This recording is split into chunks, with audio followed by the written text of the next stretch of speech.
7 मई 2020 सुबह के करीब 3:30 बजे विशाखापट्टनम के पास बसे गांव गहरी नींद में डूबे हुए थे। लॉकडाउन का सन्नाटा था, सड़कें खाली थीं, हवा स्थिर थी। ऐसा लग रहा था मानो दुनिया कुछ देर के लिए रुक गई हो। लेकिन उसी सन्नाटे में हवा के भीतर एक अदृश्य बदलाव शुरू हो चुका था। कोई धमाका नहीं हुआ, कोई अलार्म नहीं बजा, बस एक हल्की सी गंध जो धीरे धीरे जहरीली होती चली गई। लोग नींद से उठे तो आंखों में जलन थी, गले में चुभन, सांस भारी। कुछ ही मिनटों में हालात इतने खराब हो गए कि कई लोग दरवाजे तक भी नहीं पहुंच पाए। बाहर सड़क पर लोग भाग रहे थे, लेकिन बाहर की हवा भी सुरक्षित नहीं थी। वेंकटापुरम और आसपास के इलाकों में अफरा तफरी मच गई। बच्चों की चीखें, बुजुर्गों की खांसी और चारों ओर फैलती अजीब सी मीठी लेकिन दम घोंटने वाली गंध।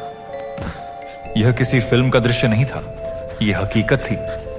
इस जहरीली हवा का स्रोत था एलजी पॉलीमर्स प्लांट। वहां से स्टायरीन गैस का रिसाव हुआ था, एक ऐसा रसायन जो प्लास्टिक उद्योग के लिए सामान्य है, लेकिन नियंत्रण से बाहर हो जाए तो खतरनाक साबित हो सकता है। स्टायरीन को कम तापमान पर रखना जरूरी होता है। यदि तापमान बढ़े तो उसमें स्वतः रासायनिक प्रतिक्रिया शुरू हो सकती है। यह प्रतिक्रिया गर्मी पैदा करती है, जिससे दबाव बढ़ता है और गैस बनने लगती है। मार्च 2020 में देशव्यापी लॉकडाउन लागू हुआ। उत्पादन लगभग बंद हो गया, लेकिन टैंक भरे रहे। हजारों टन स्टायरीन जमा था। सीमित स्टाफ और कम गतिविधि के बीच निगरानी कितनी सख्त थी, यह बाद में बड़ा सवाल बना। जांच में संकेत मिले कि लंबे समय तक स्टोरेज और तापमान नियंत्रण की कमी ने टैंक के भीतर रासायनिक प्रतिक्रिया को बढ़ावा दिया। 6 मई की रात दबाव बढ़ा और 7 मई की तड़के गैस रिसने लगी। गैस भारी थी, इसलिए वह जमीन के करीब फैलती गई। फैक्ट्री से कुछ 100 मीटर दूर बसे गांव सबसे पहले चपेट में आए। अनुमान है कि 2 से 3 किलोमीटर तक उसका प्रभाव महसूस हुआ।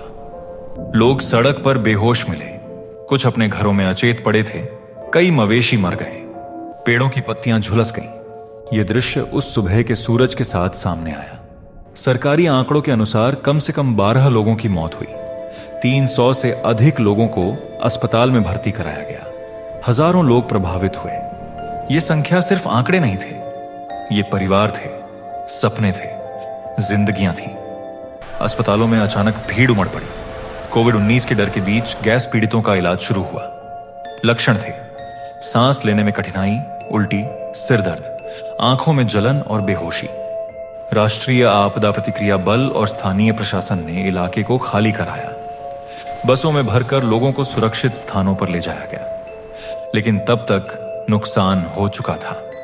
नेशनल ग्रीन ट्रिब्यूनल ने स्वतः संज्ञान लिया। जांच समिति गठित हुई। शुरुआती रिपोर्टों में संकेत मिले कि टैंक में तापमान बढ़ने और लंबे समय तक स्टोरेज ने रिसाव को जन्म दिया। पर्यावरणीय मंजूरी और सुरक्षा अनुपालन पर भी सवाल उठे। क्या सभी आवश्यक स्वीकृतियां अद्यतन थीं? क्या सुरक्षा ऑडिट की सिफारिशें लागू की गई थीं? विशेषज्ञों ने बताया कि स्टायरीन को नियंत्रित तापमान और नियमित निरीक्षण की जरूरत होती है। लॉकडाउन जैसी असाधारण स्थिति में अतिरिक्त सावधानी अपेक्षित थी। कुछ रिपोर्टों में यह भी कहा गया कि यदि कूलिंग सिस्टम और निगरानी मजबूत होती तो रासायनिक प्रतिक्रिया को रोका जा सकता था। क्या यह त्रासदी टाली जा सकती थी? यह सवाल आज भी मौजूद है। एलजी पॉलीमर्स ने मुआवजे की घोषणा की। राज्य सरकार ने राहत पैकेज दिया, लेकिन जिन परिवारों ने अपने प्रियजनों को खोया, उनके लिए यह सिर्फ आर्थिक सहायता नहीं, एक अधूरी कहानी थी।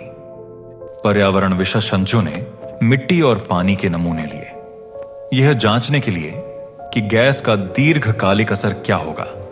बच्चों और बुजुर्गों के स्वास्थ्य पर विशेष निगरानी शुरू की गई। गांवों में आज भी लोग उस रात की गंध को याद करते हैं। कुछ कहते हैं उन्हें लगा जैसे दुनिया खत्म हो रही है। कुछ अब भी रात में अचानक जाग जाते हैं। यह घटना सिर्फ एक औद्योगिक दुर्घटना नहीं थी, यह चेतावनी थी कि विकास और सुरक्षा का संतुलन कितना नाजुक है। भारत पहले भी औद्योगिक आपदाओं का दर्द झेल चुका है। इतिहास ने कई बार सिखाया है कि रसायन उद्योग में छोटी चूक भी बड़े विनाश में बदल सकती है। विशाखापट्टनम की उस सुबह ने दिखाया कि खतरा हमेशा दिखाई नहीं देता, वह बिना आवाज, बिना रंग, बिना चेतावनी भी आ सकता है। सवाल आज भी वही है, क्या हमने सुरक्षा ऑडिट को गंभीरता से लेना शुरू किया? क्या हमने सिस्टम की कमजोर कड़ियों को मजबूत किया? 7 मई 2020 की वह जहरीली सुबह हमें याद दिलाती है कि लापरवाही अदृश्य हो सकती है, लेकिन उसका असर हमेशा दिखाई देता है। और अगर हमने सच में सबक नहीं सीखा, तो अगली खामोश आपदा शायद किसी और शहर की नींद छीन लेगी।